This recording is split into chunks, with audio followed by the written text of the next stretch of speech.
प्यारी हिंदी मेरी हिंदी चैनल में आप सबका पुनः स्वागत है।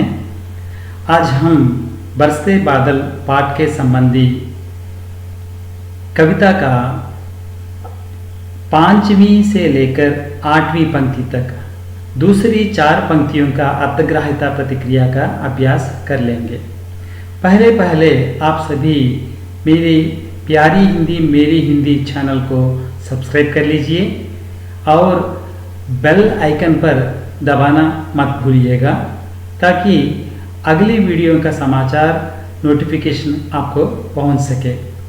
छात्रों, हम इस वीडियो के माध्यम से छात्रों में अर्थग्राह्यता प्रतिक्रिया के अंतर्गत जो भी सूचनाएं हैं और इन सूचनाओं को ध्यान में रखकर हमें प्रश्नों का उत्तर किस तरह से देना है इसका विवरण स्पष्ट रूप से आपके सामने प्रस्तुत करने जा रहा हूँ। मैं हूँ मोहम्मद ताहिर पाशा, पूर्व गोदावरी आंध्र प्रदेश राज्य के हिंदी अध्यापक। देखिए छात्रों, बरसते बादल एक कविता पाठ का पहले 4 पंक्तियों का अभ्यास कार्य के बाद दूसरे 4 पंक्तियों के अंतर्गत अर्थग्राह्यता प्रतिक्रिया के अंतर्गत कुछ प्रश्न कैसे होंगे, उन प्रश्नों का उत्तर कैसा लिखना, इसके बारे में आपको जानकारी देने जा रहा हूँ। पहल 4 पंक्तियों वाली इस कविता को स्पष्ट रूप से स्पष्ट उच्चारण से अर्थ ग्रहण करते हुए पढ़ने की कोशिश करनी चाहिए ताकि शब्दों का अर्थ पहचान सके। अब जब आपकी अध्यापक या अध्यापिका कक्ष में बरसते बादल कविता पाठ पढ़ाते समय आप ध्यान से सुने होते तो बहुत उपयोगी सिद्ध हो सकती हैं। यह देखिए, दादुर टर टर करते झिल्ली बजती झन झन, म्याऊ म्याऊ रे मोर पीऊ पीऊ चातक के गण, उड़ते सोन बालक आर्द सुख से कर क्रंदन, घुमड़ घुमड़ गिर मेघ गगन में भरते गर्जन। यह स्पष्ट रूप से पढ़ने की कोशिश करना चाहिए। इस कविता में जो भी शब्द उच्चारण स्पष्टता से करना है, साथ ही साथ उच्चारण करते समय अर्थ को समझने की कोशिश करनी चाहिए। देखिए यहाँ पर इस पंक्तियों का प्रश्न क्या हो सकते हैं। पहला प्रश्न देखिए, दादुर क्या करते हैं। यह तो सीधा प्रश्न हुआ है, इसका उत्तर देने में बहुत सरलता से आप उत्तर दे सकते हैं। दादुर टर टर करते हैं। उत्तर लिखते समय वाक्य रूप में उत्तर प्रस्तुत करना बहुत आवश्यक है ताकि 1 अंक प्राप्त करने के लिए 1 वाक्य लिखना जरूरी है। और यहाँ पर दूसरा प्रश्न में जाएंगे। यह दूसरे प्रश्न के अंतर्गत हम क्या प्रश्न आ रहा है, देखिए, झिल्ली कैसे बजते हैं। यह देखिए, झिल्ली झन झन बजते हैं। झन झन बजने वाले क्या है?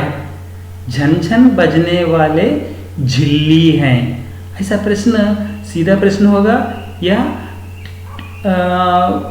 फिरा के पूछने की भी आवश्यक संभावना रहती है। और यहाँ प्रश्न देखिए, यहाँ पर इस प्रश्न के अंतर्गत हम उत्तर कैसे देना है। तीसरा प्रश्न देखिए, टर टर करने वाले क्या हैं। पहला पूछा था मैंने, टर टर मेंढक क्या करते हैं, मेंढक टर टर करते हैं। यह टर टर करने वाले दादुर हैं।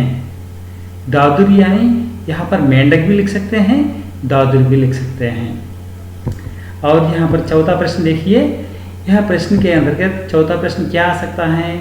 म्याऊ म्याऊ करने वाले कौन हैं। यह शब्द म्याऊ म्याऊ करने वाले कौन हैं। म्याऊ म्याऊ करने वाले मोर हैं। मोर क्या करते हैं, मोर कैसे कूकते हैं। म्याऊ म्याऊ करके कूकते हैं। ध्यान से सुनना है। और देखिए, यहाँ पर यह प्रश्न के अंतर्गत हम कुछ ऐसे प्रश्न भी आ सकते हैं। पीऊ पीऊ करने वाले कौन हैं। पीऊ पीऊ करने वाले चातक के गण हैं। चातक गण पीयू पीयू करते हैं। यहाँ ऐसा नहीं होगा कि पहली पंक्ति पहली प्रश्न का, दूसरी पंक्ति दूसरी प्रश्न का उत्तर, ऐसा नहीं हो सकता है। यहाँ अर्थ ग्रहण करके प्रश्न के अनुसार उत्तर लिखना अत्यंत आवश्यक है, जरूरी है। और छठवां प्रश्न देखिए यहाँ पर, गगन में गर्जन करने वाले कौन हैं? गगन में गर्जन करने वाले कौन हैं? गगन में गर्जन करने वाले मेघ हैं। मेघ क्या करते हैं? मेघ गगन में गर्जन करते हैं। ऐसा वाक्य संपूर्ण रूप से लिखना अत्यंत आवश्यक है। यह वाक्यांश नहीं लिख सकते, वाक्य पूरा लिखना होगा। प्रश्न के अनुसार उत्तर संपूर्ण रूप से लिखने पर आपको अंक पूरे के पूरा मिलेंगे। और यहाँ प्रश्न देखिए, कुछ लंबे प्रश्न इस तरह से भी हो सकते हैं। यह प्रश्न, कवितांश में मेंढक किसका पर्याय शब्द है?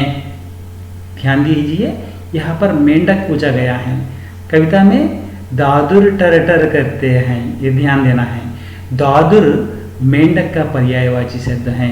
कवितांश में मेंढक दादुर का पर्याय शब्द है, ध्यान रखना है।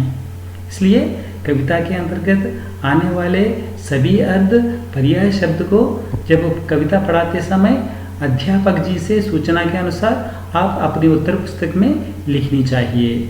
आर्त सुख से कर क्रंदन करने वाले कौन है? क्रंदन यानी एक तरह की चिल्लाना, आवाज देना, क्रंदन, इसे क्रंदन बोलते हैं। आर्द सुख से क्रंदन करने वाले सोन बालक हैं। इस तरह से उत्तर लिखना है। अच्छा, इस अनुच्छेद से अंतर्गत अर्थग्राह्यता के प्रतिक्रिया के अंतर्गत आपको बहुत पसंद आया होगा। यदि इसके बारे में कुछ त्रुटियां या कुछ सूचनाएं या कुछ शंकाएं हो तो ज़रूर अपने कमेंट बॉक्स में लिखना मत भूलें।